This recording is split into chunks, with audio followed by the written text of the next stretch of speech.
Enya is a horrible character. I hate her skills are bad, and she has no place in the meta or any team whatsoever. And honestly, it's a joke that CSUN even gave us this character for free. Said no one ever. What's up, everybody? Nonpon here, and if you logged in recently, you will find yourself a free 5-star Enya. Enya is the newest character in the Snowbreak roster, and she's pretty interesting. Although she does fall into that Johnny one-button press support role, we do have a fair share of characters that are just on the screen to press a button to support the main DPS and kind of just go away for some time. Enya is one of those characters, but that doesn't make her bad. If anything, she actually can do some pretty solid DPS off-field, which is a step in the right direction. I'm kind of tired of support characters just pressing one button and going away, you know, for like 30 seconds or something. So I'll have to see how well she can do on DPS off-field, but I think it's a little bit higher than the normal supports that we're used to. Now, Enya here, she will buff up your skill damage, which is pretty unique because we don't get many characters that buff skill damage. So like 5-star Haru, and especially Cherno will benefit a lot from Enya. And what's really cool is that when you log in today, you also should get her logistics, which I have not equipped for some reason. They're pretty solid. They have attack percent and alignment index. Now, here's the thing about Enya here, right? Is that in high-end whale teams, which this probably won't apply to most people, but for high-end whale teams, the best team comp for Cherno was Cherno, 5-star Moxer, and Test to get the ultimate going, right?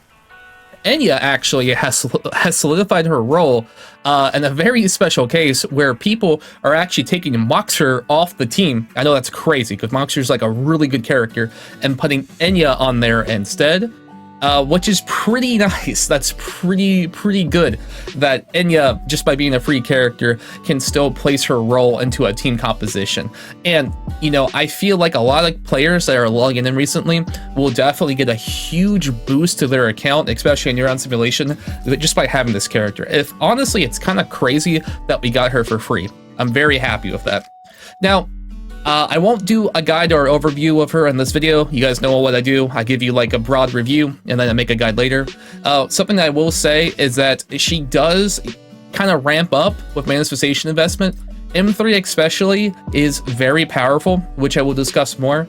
If you are planning on pulling some copies of Enya, if you want to, M3 is a good stopping point. I'll leave you guys with that, but I will cover more later in another video. But I feel like the most important thing that I should cover in this video is if her weapon is worth pulling or not, right? Obviously, you clicked on this video and thought, no brainer, Nonpon, she's definitely a must pull. You get her for free, right? Technically, she's a must-have character because you logged in and got her, right? Now, is the weapon worth pulling? So from what people have been testing, the weapon here is about 20% stronger than the event weapon. So that's completely up to you if you want her to buff you up about 20% more. And this is a comparison to the tier 5 event weapon, which is in the shop. So she's got 3 options, right? She has her event weapon, which I think it looks very similar to another weapon we've had before, like Wild Wasp.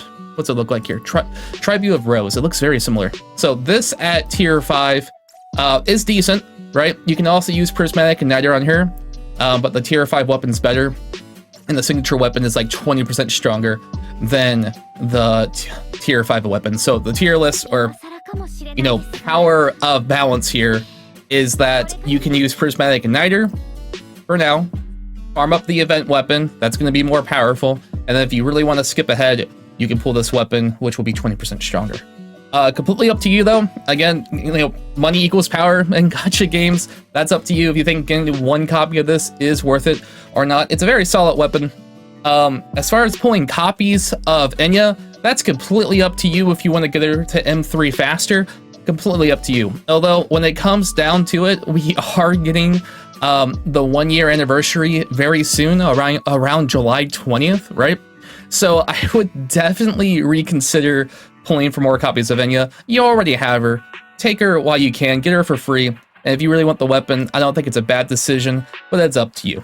But she is very powerful, and I think that she will stick around for a while. The good news is that every player should have this character now. So it's going to help out with a lot of team compositions, and I'm very happy about it. I'm very happy. I especially want to see how well I can do with a Cherno team, because my Cherno is also M5. If you guys want to check that out, I will be streaming Snowbreak later today. I would love to have you and do some testing with this this amped up Shira here with Enya.